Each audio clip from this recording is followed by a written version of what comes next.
Hello मुलांनो, मी आहे साची तुमची स्टडी बडी आणि स्वागत आहे तुमचं माझ्या चॅनल साची स्टडी स्टुडिओमध्ये.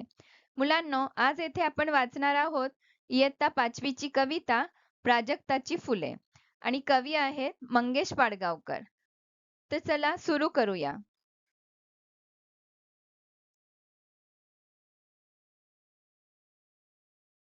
प्राजक्ताची फुले.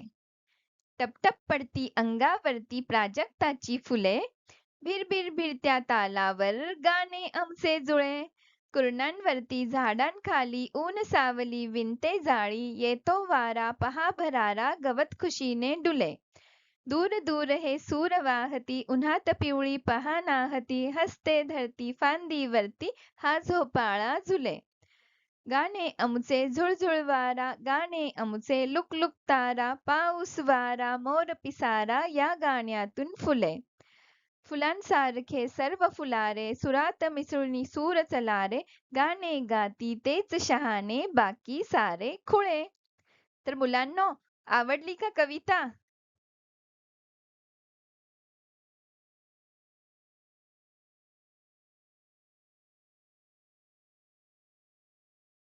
आता समजून घेऊया ह्या कवितेतील शब्दार्थ.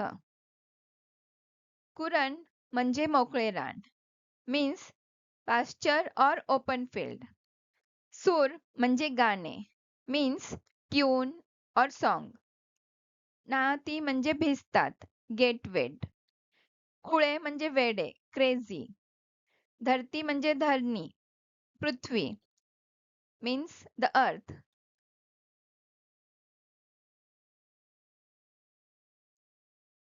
आता वळूया प्रश्नोत्तरांकडे, करूया थोडासा अभ्यास. पहिला प्रश्न आहे, पुढील प्रश्नांची उत्तरे लिहा. 1. ऊन सावली कुठे जाळी विणतात? मुलांनो, सांगा, ऊन सावली कुठे जाळी विणतात? उत्तर आहे, ऊन सावली कुरणांवरती आणि झाडांखाली जाळी विणतात. दुसरा प्रश्न, गवत खुशीने केव्हा डुलते? आत्ताच आपण कविता वाचली ना, मग सांगा, गवत खुशीने केव्हा डुलते? उत्तर आहे, जेव्हा जोरात वारा येतो तेव्हा गवत खुशीने डुलते. तिसरा प्रश्न, कवींना कोण शहाणे वाटतात? सांगा मुलांनो, कवींना कोण शहाणे वाटतात? उत्तर आहे, कवींना जे गाणे गातात ते शहाणे वाटतात.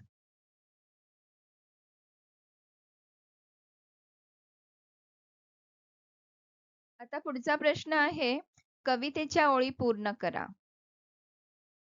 पहिली ओळ, टपटप पडती अंगावरती प्राजक्ताची फुले, भिरभिर भिरत्या तालावर गाणे आमचे जुळे. दुसरी ओळ आहे, दूर दूर हे सूर वाहती उन्हात पिवळी पहा नाहती, हसते धरती फांदीवरती हा झोपाळा झुले.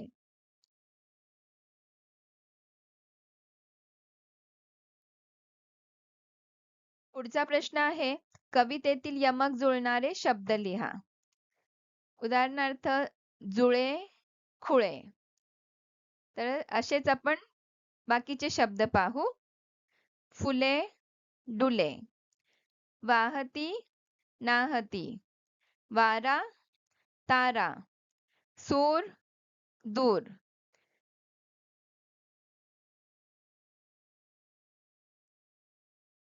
पुढचा प्रश्न आहे, कोण ते लिहा. 1. खुशीने डुलणारे गवत.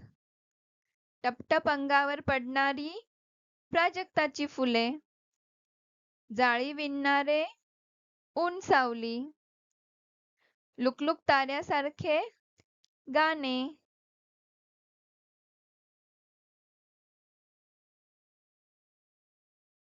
पुढचा प्रश्न आहे, पुढील वाक्यातील अधोरेखित नामांचे लिंग ओळखा. पहिलं वाक्य, गाय गवत खाते.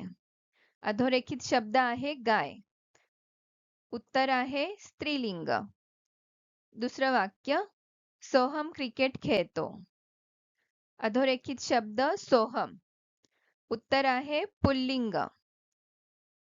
तिसरं वाक्य, राधिका नृत्य शिकते. अधोरेखित शब्द राधिका. उत्तर आहे स्त्रीलिंग.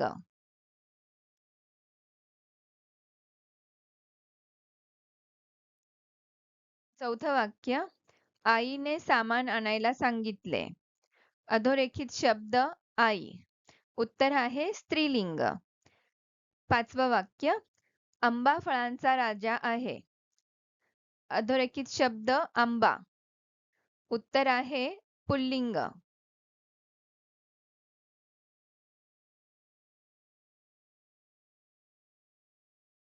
पुढचा प्रश्न आहे, पुढील शब्दांचे उपयोग करून वाक्य तयार करा. पहिला शब्द आहे मोर. तर मुलांनो, इथे तुम्ही विचार करून स्वतःची वाक्य तयार करू शकता. उदाहरणासाठी आपण काही वाक्य पाहूया. पहिलं वाक्य, मोर हा आपला राष्ट्रीय पक्षी आहे. दुसरं वाक्य, मोराचा पिसारा रंगीबेरंगी असतो. तिसरं वाक्य, मोर पावसात सुंदर नृत्य करतो.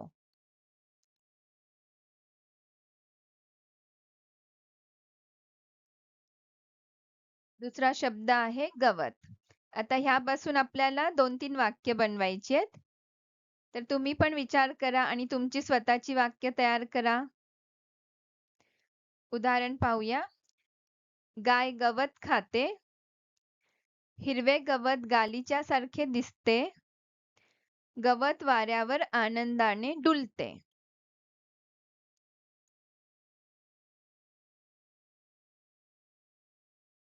तिसरा शब्द आहे फुले. आता ह्याच्यावर आपण वाक्य बनवूया. तुम्ही तुमची वाक्य तयार करा बरं. उदाहरणं आहेत. प्राजक्ताची फुले खूप नाजूक असतात. गणपतीला जास्वंदाची फुले आवडतात. मुले ही देवाघरची फुले आहेत.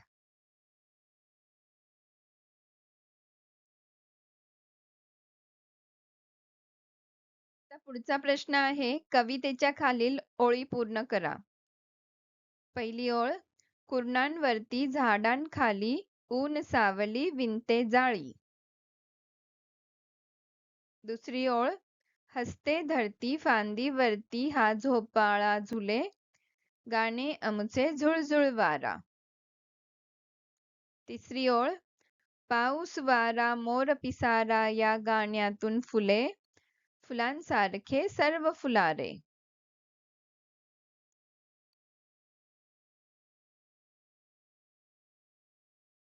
पुढचा प्रश्न आहे, एक किंवा दोन शब्दात उत्तरे लिहा. पहिला प्रश्न, प्राजक्ताची फुले अंगावर कशी पडत आहेत? तर मुलांनो सांगा, प्राजक्ताची फुले अंगावर कशी पडत आहेत? उत्तर आपल्याला एक किंवा दोन शब्दातच द्यायचंय. उत्तर आहे टपटप. दुसरा प्रश्न, मुलींच्या अंगावर कोणती फुले पडत आहेत? कोणती फुलं पडत आहेत सांगा बरं. उत्तर आहे प्राजक्ताची फुले. तिसरा प्रश्न, ऊन सावलीची जाळी कोठे विणली आहे? सांगा मुलांनो, ऊन सावलीची जाळी कोठे विणली आहे? उत्तर आहे कुरणांवरती झाडांखाली.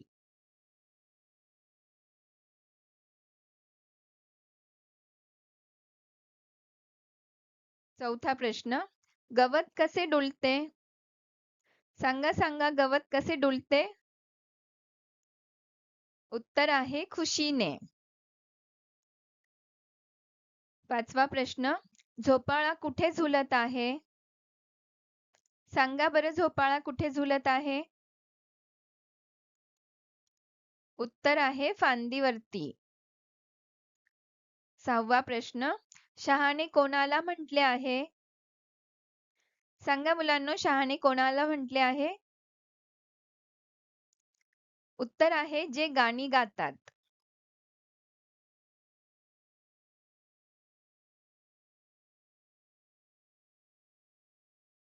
सातवा प्रश्न, मुलांच्या गाण्यातून काय काय फुलते? सांगा बरं मुलांनो, मुलांच्या गाण्यातून काय काय फुलते? उत्तर आहे पाऊस, वारा, मोर, पिसारा. 8वा प्रश्न, कवितेत खुळे कोणाला म्हटले आहे? सांगा बरं, कोणाला म्हटले आहे? उत्तर आहे जे गाणी गात नाहीत.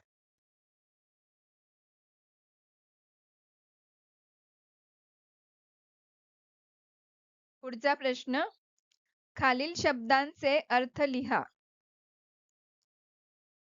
कुरण म्हणजे मोकळे रान, धरती म्हणजे धरणी, पाऊस म्हणजे वरुण, गवत म्हणजे तण.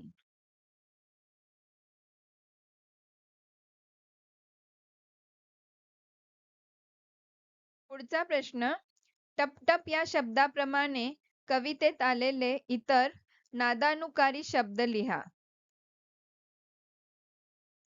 उत्तर, भिरभिर, दूर दूर, झुळझुळ, लुक लुक.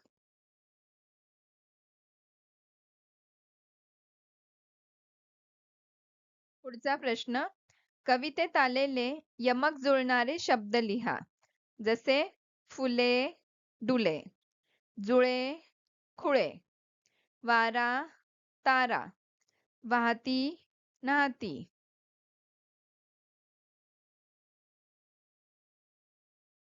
पुढचा प्रश्न, खालील वाक्यातील अधोरेखित नामांचे लिंग ओळखा. पहिलं वाक्य, कावळा झाडावर राहतो. अधोरेखित शब्द आहे कावळा. उत्तर आहे पुल्लिंग. दुसरं वाक्य, ते घर मोठे आहे. अधोरेखित शब्द आहे घर. उत्तर नपुसकलिंग. तिसरं, सुधीर गोष्ट ऐकतो. अधोरेखित शब्द सुधीर. उत्तर आहे पुल्लिंग. चौथं वाक्य, मिनल पत्र लिहिते. अधोरेखित शब्द मिनल. उत्तर स्त्रीलिंग.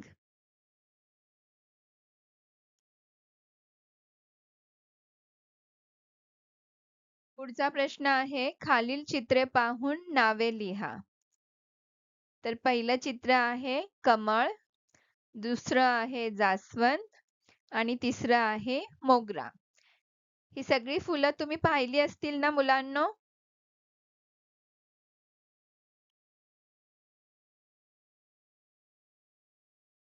पुढचा प्रश्न आहे खालील यमक शब्दातील अयोग्य शब्दाला गोल करा. पहिला शब्द रास्त. त्या ओळीत आहे जास्त, हास्य, फस्त. तर ह्यामध्ये अयोग्य शब्द असेल हास्य आणि फस्त. कारण रास्त आणि जास्त हे यमक मध्ये येतात शब्द. दुसरी ओळ, 70, मात्रा, उत्तर, अत्तर. यामध्ये यमक जुळणारे शब्द आहे 70, उत्तर, अत्तर आणि अयोग्य शब्द आहे मात्रा. तिसरा शब्द आहे खाद्य. त्या ओळीत आहेत वाद्य, वारा, गद्य. तर अयोग्य शब्द येतील वारा आणि गद्य. चौथा शब्द आहे बाळ. त्या ओळीत येत आहेत चाळ, चाक, नाळ. तर ह्यामध्ये अयोग्य शब्द येईल चाक. पाचवा शब्द आहे आई आणि त्या ओळीत येत आहेत समई, ताई, माई. तर अयोग्य शब्द येईल समई.